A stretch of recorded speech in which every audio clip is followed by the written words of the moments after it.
അടുത്തത് കർക്കിടകക്കൂറാണ്.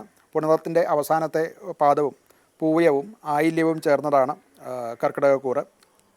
ഇവർക്ക് ചൊവ്വ മീനത്തിലേക്ക്, മേടത്തിൽ നിന്നും മീനത്തിലേക്ക് വരുന്നുണ്ട്. അതും അവർക്കൊരു ചില വ്യത്യാസങ്ങൾ വരുത്താം.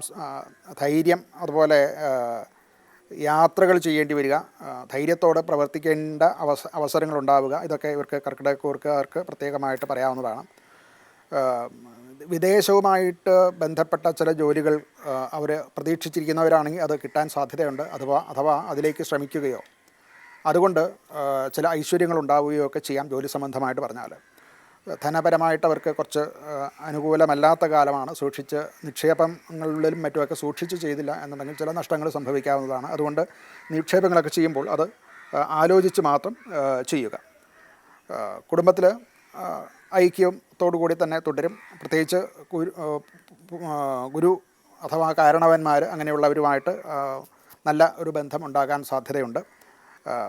ഇവർക്ക് പരിഹാരമായിട്ട് ശിവക്ഷേത്ര ദർശനവും ബില്വ ദളാർച്ചന മുതലായിട്ടുള്ള കാര്യങ്ങൾ ചെയ്യുന്നത് ഉത്തമമാണ്.